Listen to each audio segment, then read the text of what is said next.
నమస్కారం సిటీ వార్తలకు స్వాగతం. ముందుగా ముఖ్యాంశాలు. నేడే సార్వత్రిక ఎన్నికల పోలింగ్, పకడ్బందీ ఏర్పాట్లు చేసిన అధికారులు.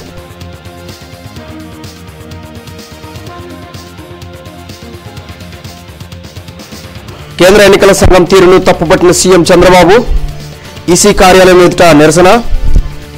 ఎలక్షన్ కమిషనర్ ద్వివేదికి వినతి పత్రం.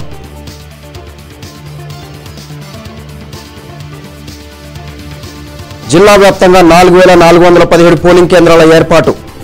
ప్రలోభాలకు లోను కాకుండా ఓటు హక్కును వినియోగించుకోవాలన్న కలెక్టర్.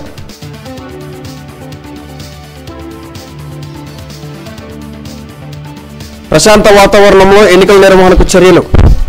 సమస్యాత్మక కేంద్రాల వద్ద అదనపు బలగాలను సిద్ధంగా ఉంచినట్లు అర్బన్ ఎస్పీ వెల్లడి. జిల్లాలో సార్వత్రిక ఎన్నికల పోలింగ్ ప్రక్రియ ప్రశాంతంగా ప్రారంభమైంది. పోలింగ్ సిబ్బంది నిన్న రాత్రే పోలింగ్ కేంద్రాలకు చేరుకున్నారు. ఉదయం 7 గంటల నుంచి ఓటు వేసేందుకు ఓటర్లు పోలింగ్ కేంద్రాలకు చేరుకున్నారు. సాయంత్రం 6 గంటలలోపు పోలింగ్ కేంద్రాలకు చేరుకున్న వారికి ఓటు వేసే అవకాశం కల్పించనున్నారు. ఓటర్లు ఓటర్ స్లిప్లతో పాటు ఏదైనా గుర్తింపు కార్డును తమ వెంట తీసుకురావాలని అధికారులు సూచించారు. ఎట్టి పరిస్థితుల్లోనూ సెల్ ఫోన్లను పోలింగ్ కేంద్రాల్లోకి అనుమతించేది లేదని పోలీసులు చెప్పారు. ఓటర్లు ఎవరూ తమ వెంట సెల్ ఫోన్లు తెచ్చుకోవద్దని అధికారులు సూచించారు.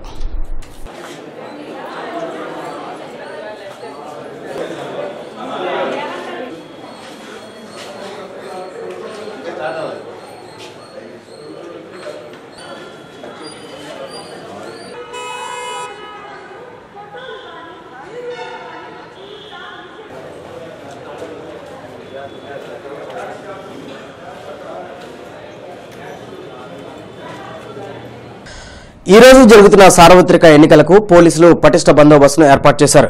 మొత్తం 1161 పోలింగ్ స్టేషన్లలో 2000 మందికి పైగా పోలీసులు విధుల్లో పాల్గొన్నారు. ప్రజలకు ఎక్కడా అసౌకర్యం కలగకుండా చిత్తశుద్దితో విధులు నిర్వహించాలని అర్బన్ ఎస్పీ విజయరావు సూచించారు. అవాంఛనీయ ఘటనలకు పాల్పడితే కఠిన చర్యలు తప్పవని హెచ్చరించారు. ప్రజాస్వామ్యం అపహాస్యం అవుతుంటే చూస్తూ ఊరుకునేది లేదని సీఎం చంద్రబాబు అన్నారు. ఎన్నికల కమిషన్ తీరుపై అసహనం వ్యక్తం చేసిన ఆయన రాష్ట్ర ప్రధాన ఎన్నికల అధికారి కార్యాలయం ఎదుట బైఠాయించి నిరసన వ్యక్తం చేశారు. అధికారుల బదిలీలు, టీడీపీ నేతలపై ఐటీ దాడులకు పాల్పడుతూ బెదిరింపులకు పాల్పడటం కరెక్ట్ కాదని అన్నారు. కేంద్ర ఎన్నికల సంఘం తీరును రిటైర్డ్ బ్యూరోక్రాట్లు తప్పుపట్టడం దురదృష్టకరమని ముఖ్యమంత్రి చంద్రబాబు నాయుడు అన్నారు. అధికారుల బదిలీలు, టీడీపీ నేతలపై ఐటీ దాడులు చేసి నైతికంగా దెబ్బతీయాలని చూడటం వంటి చర్యలు ప్రజాస్వామ్యాన్ని కూనీ చేయటమేనన్నారు. కేంద్ర ఎన్నికల సంఘం తీరును వ్యతిరేకిస్తూ వెలగపూడిలోని రాష్ట్ర ప్రధాన ఎన్నికల అధికారి కార్యాలయం ఎదుట బైఠాయించి చంద్రబాబు నిరసన వ్యక్తం చేశారు. అనంతరం ఎలక్షన్ కమిషనర్ ద్వివేదికి వినతి పత్రం అందించారు. ప్రతిపక్ష నేతల ఫిర్యాదుల ఆధారంగా ఎలాంటి విచారణ లేకుండా ఎలా చర్యలు తీసుకుంటారని ఈసీని ప్రశ్నించారు. తాను ఎవరికీ భయపడేది లేదని, ఎలక్షన్ సక్రమంగా జరిగేలా చూడాల్సిన బాధ్యత ఎన్నికల సంఘంపై ఉందన్నారు. సిఎస్ని ట్రాన్స్ఫర్ చేస్తారు ఏకపక్షం. సిఎస్ అనే వ్యక్తి ఇటు ముఖ్యమంత్రికి మాకు రెగ్యులర్ అడ్మినిస్ట్రేషన్ ఎలక్షన్ డ్యూటీ చేస్తారు. మీరు తప్పు చేస్తే పుల్అప్ చేయండి. You have to follow regular administration also. అలాంటిది మీరు ఇష్ట ప్రకారంగా సిఎస్ని ట్రాన్స్ఫర్ చేస్తారు. ఎక్కడా సంప్రదించి లేదు, కనీసం కరెస్పాండెన్స్ లేదు. ఏకపక్షం ఢిల్లీని చేయడం. కనీసం అదే అడిగాను ఇక్కడ సీఈఓ గారిని, వాళ్ళు పంపిస్తే మీరు కూడా వెరిఫై చేయాలి కదా. వెరిఫై చేయకుండా ట్రాన్స్ఫర్లు చేయడం ఏంటి? వెరిఫై చేయకుండా యాక్షన్ తీసుకోవడం ఏంటి? కనీసం ఎవరన్నా పనిష్ చేస్తే వాడికి అవకాశం ఇస్తాం కదా. ఎవరికైనా ఒక పనిష్మెంట్ ఇచ్చేటప్పుడు అవకాశం ఇచ్చి వాళ్ళు చెప్పింది 2 విన్న తర్వాత ఏది వాస్తవం అయితే చేస్తారు. అట్ట కాకుండా ఏకపక్షంగా ఢిల్లీలో హూ ఆర్ దే నేను అడుగుతున్నా. ఎందుకు ఇవన్నీ బ్రాంచ్ ఆఫీసులు ఎందుకు? ఇక్కడ సీఈఓలు ఎందుకు? నువ్వే పని చేయి, నువ్వే ఆర్డర్స్ పంపి, నువ్వే పేతనం చేయండి. మొత్తం మీరు నరేంద్ర మోడీ గారు చేయండి దేశం అంతా, మాకేం అబ్జెక్షన్లే. ఏకపక్ష ఐటీ దాడులు చేశారు మా మీద. Is it level playing field? Telugu Desam party మొదటి నుంచి కూడా ఎన్నికల కంటే ముందు ఎన్నికల్లో కూడా ఏకపక్ష దాడులు. నిన్న మన జయదేవ్ ఆడిటర్ అతన్ని చేశారు, విజయసాయిరెడ్డి, అనిల్ యాదవ్, సునీతారెడ్డి, వాళ్ళ టేపులు మీకు ఇస్తాం, మీరు ఇంటే మీకు ఒక ఐడియా వస్తుంది. ఎంత వాళ్ళ జోబీ సంస్థ మారిగా తయారైపోయింది ఎన్నికల కమిషన్. నేను అడుగుతున్న ఎలక్షన్ కమిషన్, ఏ తప్పు చేయని వాళ్ళందరినీ మీరు ట్రాన్స్ఫర్ చేశారు. వాళ్ళకి ఎంత బాధ ఉంటుందండి. ఈవీఎంలపై నమ్మకం లేదన్న చంద్రబాబు వీవీప్యాట్ స్లిప్లను లెక్కించాలని 22 రాజకీయ పార్టీలు కోరినా పట్టించుకోలేదన్నారు. ఈ అంశంపై సుప్రీంకోర్టును కూడా తప్పుదోవ పట్టించారని మండిపడ్డారు. గతంలో బ్యాలెట్ ఓటింగ్ జరిగినప్పుడు ఎన్నికల ఫలితాలను ఒక్క రోజులోనే ప్రకటించలేదా అని చంద్రబాబు ప్రశ్నించారు. ఆ రోజు నేనున్నాను ఎమ్మెల్యేగా, 78 నుంచి ఉన్నాను. అప్పటి నుంచి కౌంటింగ్ అవుతాం. తర్వాత 2004లో వచ్చింది ఈవీఎం. వచ్చిన తర్వాత వీవీప్యాట్ 2014 ఆ ప్రాంతాలకు వచ్చాయి, ఫుల్ ప్లేట్ వచ్చాయి. అలాంటప్పుడు బ్యాలెట్ బాక్స్లో ఉండే బ్యాలెట్ పేపర్స్ కౌంట్ చేయడానికి 6 రోజులు పడుతుంది. తప్పుడు సమాచారం ఎవరిని ప్రొటెక్ట్ చేయడానికి ఎందుకు ఇచ్చారు మీరు? దానిపైన మేము గట్టిగా ఫైట్ చేస్తే కడాన 5 మాత్రం బ్యాలెట్ బాక్సెస్ కౌంట్ చేయడానికి ఒప్పుకున్నారు.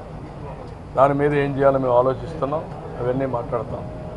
ఇక్కడికి వచ్చే కొందరికి ఇదే వైఎస్ఆర్ కాంగ్రెస్ పార్టీ మేము తప్పు చేస్తున్నాం, ఫామ్ 7 ఉపయోగించి ఓటర్స్ తీసేస్తున్నాం అని చెప్పి ఢిల్లీకి వెళ్ళారు. ఢిల్లీకి వెళ్ళి ఇచ్చారు. ఇదిలా ఉంటే తమపై ఎలాంటి ఒత్తిడి లేదని రాష్ట్ర ప్రధాన ఎన్నికల అధికారి గోపాలకృష్ణ ద్వివేది అన్నారు. నిష్పక్షపాతంగా ఎన్నికల నిర్వహణలో పనిచేసినట్లు ఆయన తెలిపారు. కేంద్ర ఎన్నికల సంఘం ఆదేశాలను తాము అమలు చేస్తున్నామని ద్వివేది చెప్పారు. ఎన్నికల సంఘం ఎవరికి అనుకూలంగా ఉండదని స్పష్టం చేశారు. రాష్ట్రంలో జరుగుతున్న ప్రతి అంశాన్ని సీఈసీ దృష్టికి ఎప్పటికప్పుడు తీసుకువెళ్తున్నట్లు ద్వివేది వివరించారు. మా జ్యూరిస్డిక్షన్లో ఉన్న అన్ని మేము ఆల్మోస్ట్ టోటల్ ఇంపార్షియల్ గా చేస్తున్నాం సార్. జస్ట్ సబ్మిట్ ఏం చేస్తున్నానంటే మాకు టీడీపీ తరపు నుంచి చాలా కంప్లైంట్స్ వస్తున్నాయి, వైసీపీ నుంచి వస్తున్నాయి, జనసేన వాళ్ళు కూడా ఎప్పుడప్పుడు వచ్చి చెప్తున్నారు, బీజేపీ వాళ్ళు చెప్తున్నారు. అన్నిటి మీద మేము ఒక ఎంక్వైరీ చేయమని చెప్పడము, లేకపోతే ఎఫ్ఐఆర్ రాయించమని చెప్పడము అండ్ ఇది చేస్తున్నాం సార్. ఎందుకంటే ఏ ఆఫీసర్కి ఒత్తిడి తెచ్చి మీరు ఏదో ఇల్లీగల్ చేయండి లేకపోతే ఫలానాకి సపోర్ట్ చేయండి అది ఎప్పుడు చెప్పడం జరగడం లేదు sir. If somebody from our office has told అది మాకు చెప్తే డెఫినెట్గా మేము చాలా స్ట్రిక్ట్ చర్యలు తీసుకుంటాం. బికాస్ మేము మా వంతు డెఫినెట్గా ఇంపార్షియల్గా ఉండాలి sir. Absolutely there is no doubt about that sir. Because I have very high regards for you. You are such a senior leader. Everybody knows that. TDP నేతలపై ఐటీ శాఖ దాడులపై నారా లోకేష్ ట్విట్టర్ ద్వారా స్పందించారు. టీడీపీ ఎన్ని ఫిర్యాదులు చేసినా పట్టించుకొని ఐటీ శాఖ ప్రతిపక్షం చేసిన ఆరోపణలపై స్పందించడం వెనుక ఎవరి ఆదేశాలు ఉన్నాయో చెప్పాలని సూటిగా ప్రశ్నించారు. పోలింగ్ ప్రక్రియకు ముందు అన్ని పోలింగ్ కేంద్రాల్లో మాక్ పోలింగ్ నిర్వహించారు. ఈవీఎం మిషన్లను, వీవీప్యాట్ల పనితీరును పోలింగ్ సిబ్బంది ఏజెంట్లకు వివరించారు.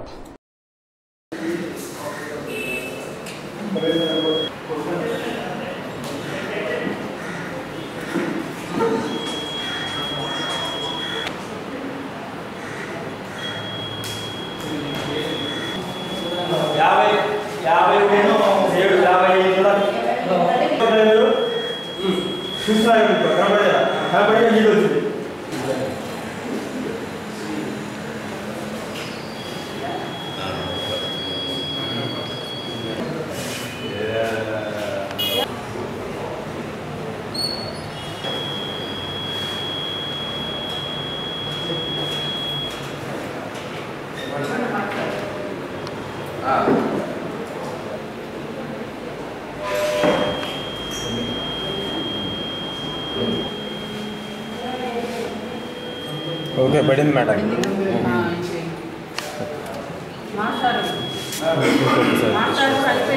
అయిపోయింది సార్. వాడు తీసుకుంటాడు కుమార్ లేదంట.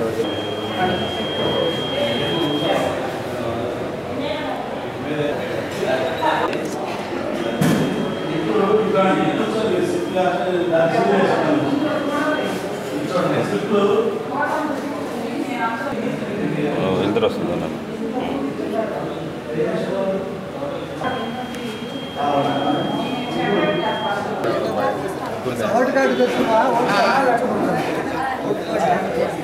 ఓట్ కార్డు, ఆ కార్డు వద్దు ఇంకా.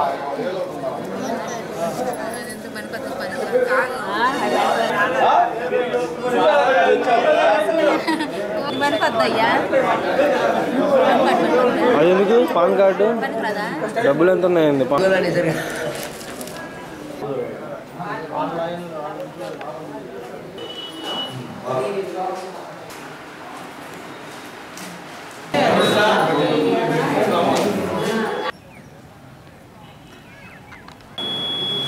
28 candidates.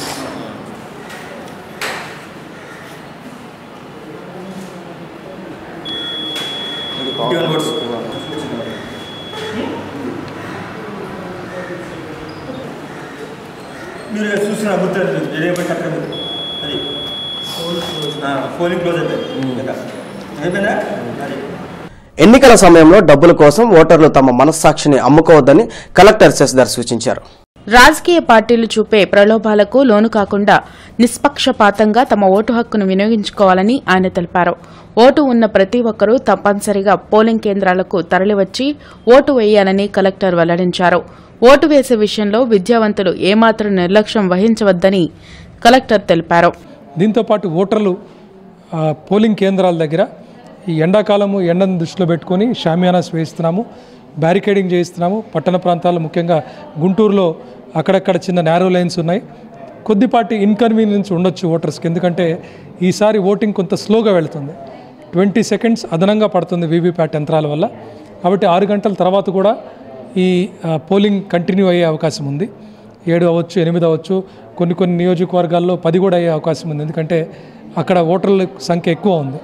కాబట్టి ఇవన్నీ దృష్టిలో పెట్టుకొని బయట క్యాంపస్లో ఆవరణలో కూడా లైటింగ్ పెట్టించాము, పబ్లిక్ అడ్రస్ సిస్టమ్ పెట్టించాము. మరి ఫిజికల్లీ డిజేబుల్డ్ ఓటర్స్ కోసము మరి సాధ్యమైన ప్లేసెస్లో వీల్ చైర్స్ కానీ ట్రైసైకిల్స్ కానీ, లేని పక్షంలో ఫ్రీగా ఒక ఆటోను కూడా పెడుతున్నాం ప్రతి పోలింగ్ స్టేషన్కి. ఈ ఫిజికల్లీ డిజేబుల్డ్ ఓటర్స్ని ఫ్రీగా ట్రాన్స్పోర్ట్ చేయడానికి యంత్రాంగం మేము పెడుతున్నాం.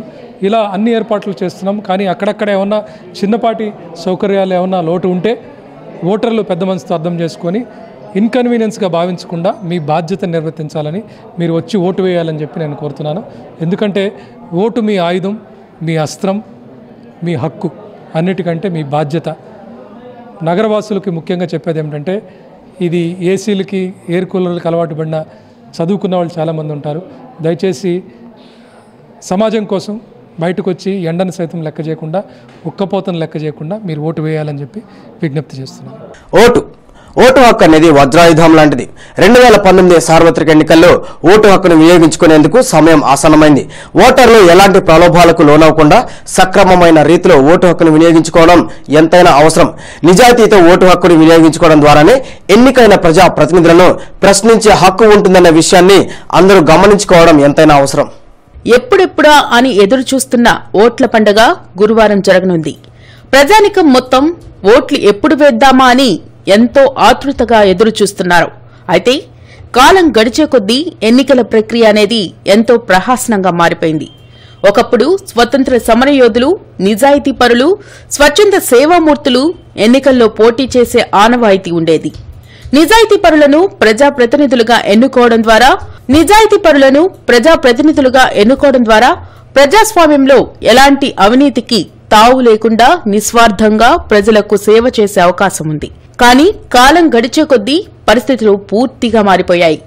ఎన్నికల వ్యయం వందల వేల నుండి లక్షల కోట్లకి చేరింది. రాజకీయ పార్టీల నిర్వహణ, ఎన్నికల వ్యయం బడ్జెట్ అనూహ్యంగా పెరిగిపోయింది. ప్రలోభాలను ఎరచూపి ఓటర్లను వ్యసనపరులుగా మార్చేశారు.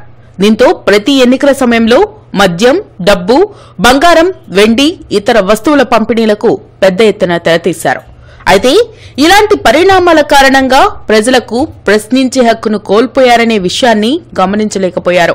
ఇలాంటి పరిణామాలతో రాజకీయాలలో ఎన్నికలకు ముందు పెట్టుబడి పెట్టడం, ఎన్నికల అనంతరం గెలిశాక ప్రజలను గాలికి వదిలేసి అవినీతి, అక్రమాలతో రెట్టింపు ఆదాయాన్ని సమకూర్చుకోవడం నేతలకు అలవాటుగా మారిపోయింది. చివరిగా ప్రజలు మాత్రం రాజకీయాలు వ్యాపారంగా మారిపోయాయని, నాయకులందరూ అవినీతి పరులేనని వీధులకెక్కి గగ్గోలు పెట్టడం పరిపాటిగా మారిపోయింది. సహజంగానే ఎవరు డబ్బులు పంచితే వాళ్ళ దగ్గర డబ్బులు తీసుకోవడం అనేది జరుగుతుంది. అది ఏది జరిగినప్పటికీ కూడా తీసుకున్నా తీసుకోకపోయినా ఎవరి వల్ల న్యాయం జరుగుతుంది అనుకున్నారో వాళ్ళకే ఓట్లు వేయాలని చెప్పని మనం చేస్తాం. నోటాకి ఎలక్షన్ కమిషన్ చేయాల్సింది ఏంటంటేనండి, కనీసం ఇంత పర్సంటేజ్ వస్తే నోటాకి మళ్ళీ ఎన్నిక జరిపేటటువంటి పరిస్థితి ఉన్నట్లయితే అదొక వజ్రాయుధంగా మారుతుంది. లేకపోతే నోటాకి వేసినా కూడా మన ఓటు వృధా అవుతుందన్న ఆలోచన వాళ్ళు చదువుకున్న వాళ్ళు, ఆలోచించే వాళ్ళల్లో కొంతమందిలో ఉంది. కనీసం వచ్చే ఎన్నికల్లోనైనా ఒక సంస్కరణ తీసుకొని వచ్చి నోటాకు 10% ఓట్లు వస్తే అక్కడ ఎన్నిక రద్దు చేసి మళ్ళీ పెడతాము అనేది ఎలక్షన్ కమిషన్ నిర్ణయం తీసుకుంటే 2 పార్టీలు లేదా 3 పార్టీలు అవినీతి పరులను పెట్టిన చోట నోటాకి జనం ఓట్లేసి అక్కడ మళ్ళీ తిరిగి ఎన్నిక పెట్టించే పరిస్థితి తీసుకురావడానికి అవకాశం ఉంటుంది. ఒక వ్యక్తిగా మన బాధ్యత మనం నిర్వర్తించినట్టు ఉంటుంది. మనం ఎన్నుకునే నాయకుడిని మనకు సరైన పరిపాలన అందిస్తారని చెప్పి మేము అనుకుంటున్నాము. కాబట్టి ప్రతి వాళ్ళు కూడా ఓటేసి మీకు ఇష్టమైన వ్యక్తిని ఎన్నుకోవాల్సిందిగా కోరుకుంటున్నాం. ప్రతి ఓటరు కూడా నీతి నిజాయితీ గల అభ్యర్థికి తమ పవిత్రమైన ఓటును వేసి మన దేశము రాష్ట్రము సుభిక్షంగా అభివృద్ధి చెందాలని అభివృద్ధి చేసే అభ్యర్థికే ఓటు వేయటం కరెక్ట్. ఓటు అనేది మనిషి ప్రాథమిక హక్కు అండి. ప్రతి ఒక్కళ్ళు తమ ఓటు హక్కును వినియోగించుకొని ఉత్తమమైన అభ్యర్థిని ఎన్నుకుంటే ప్రజాస్వామ్యం ఎన్నాళ్ళైనా నిలబడుతుంది మన దేశంలో, లేకపోతే అరాచకం వచ్చేస్తుంది. అసలు ఓటు హక్కు అనేది వజ్రాయుధం లాంటిదని ప్రజలెవరూ గమనించలేకపోతున్నారు. వజ్రాయుధం లాంటి ఓటు హక్కును ప్రజలు ఎలా వినియోగించుకుంటారో ఒక్కసారి ఆలోచించుకోవాల్సిన అవసరం ఎంతైనా ఉంది. ఎంతో అమూల్యమైన విలువైన ఓటు వేసేందుకు మరికొన్ని గంటలు మాత్రమే సమయం ఉంది. ఓటర్లు ఎలాంటి ప్రలోభాలకు లోనవ్వకుండా సక్రమమైన రీతిలో ఓటు హక్కు వినియోగించుకోవడం ఎంతైనా అవసరం. నిజాయితీతో ఓటు హక్కును వినియోగించడం ద్వారానే ఎన్నికైన ప్రజాప్రతినిధులను సమస్యల పరిష్కారం కోసం ప్రశ్నించే హక్కు ఉంటుంది. ఈ విషయాన్ని ఓటర్లందరూ గమనించుకోవడం ఎంతైనా అవసరం. 2019 సార్వత్రిక ఎన్నికల సందర్భంగా ప్రలోభాలకి దూరంగా ఉండండి. ఎన్నికల్లో నిజాయితీతో తమ ఓటు హక్కును వినియోగించుకోవాలని సూచిస్తోంది మీ సిటీ న్యూస్. దేశం ప్రపంచంలోకెల్లా అతిపెద్ద ప్రజాస్వామ్య దేశం. కానీ పోలింగ్ పర్సంటేజ్లోకి వచ్చేసరికి ఆ పర్సంటేజ్ రీచ్ అవుతున్నామా లేదా ఒకసారి ఆలోచించండి. మంచి వ్యక్తుల్ని ఎన్నుకోవాలి, మంచి పొలిటీషియన్స్ని ఎంకరేజ్ చేయాలి. రాష్ట్రం బాగుపడాలన్నా దేశం బాగుపడాలన్నా మంచి వ్యక్తుల్ని ఎన్నుకోవాల్సిన అవసరం ఉంది. ప్రతి ఒక్కరూ మీ ఓటు హక్కును వినియోగించుకున్నప్పుడే మీరు తర్వాత వారిని క్వశ్చన్ చేసే అధికారం మీకు ఉంటుంది. అందుకని ముందుగా సంక్రాంతి పండగకి, దీపావళికి, లేకపోతే ఇంకా వేరే పండగలకి, రంజాన్కి ఎలా అయితే ఉదయాన్నే లేచి మనం రెడీ అవుతామో అలాగే రెడీ అయ్యి రేపు 11వ తేదీ ఉదయం 7 గంటలకల్లా మీరు బారులు తీరి ఓటేయండి. ఆ ఓటేసి మీరు దేశ ప్రజాస్వామ్యాన్ని కాపాడండి. అందరూ ఓటు హక్కు వినియోగించుకోవాలి. వాళ్ళకి తెలిసిన పరిధిలో ఉన్న వాళ్ళల్లో మంచి వ్యక్తిని ఎన్నుకోవాలి. అందరూ ప్రతి ఒక్కళ్ళు తమ ఓటు హక్కును వినియోగించుకోవాలి. ఇది మనందరి బాధ్యత. మంచి క్యాండిడేట్కి ఓటు వేసి మంచి ప్రభుత్వాన్ని ఏర్పాటు చేసుకునేందుకు మన వంతు బాధ్యత మనం నిర్వర్తించాలి. రేపు మన 11వ తారీఖు మన గుంటూరు నందు ఎలక్షన్ జరుగుతున్నవి. ఈ ఎలక్షన్లు చాలా మనకి ప్రతిష్టాత్మకమైన ఎలక్షన్లు. దీన్ని మనం చాలా వినియోగించుకొని మన గుంటూరు నగరాన్ని సుందరంగా దిద్దుకొని మంచి వ్యక్తులను తీసుకొని మన గుంటూరుని కానీ మన రాష్ట్రాన్ని కానీ దేనినైనా సరే అభివృద్ధి పదంలో తీసుకెళ్లాలంటే మనకు కావాల్సిన వ్యక్తిని ఎన్నుకోవాలి. వార్తలు ముగించే ముందు ముఖ్యాంశాలు మరొకసారి. నేడే సార్వత్రిక ఎన్నికల పోలింగ్, పకడ్బందీ ఏర్పాట్లు చేసిన అధికారులు.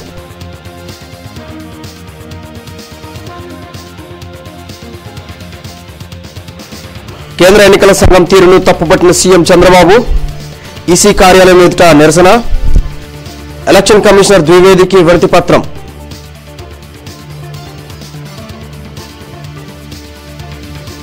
జిల్లా వ్యాప్తంగా 4417 పోలింగ్ కేంద్రాల ఏర్పాటు. ప్రలోభాలకు లోను కాకుండా ఓటు హక్కును వినియోగించుకోవాలన్న కలెక్టర్.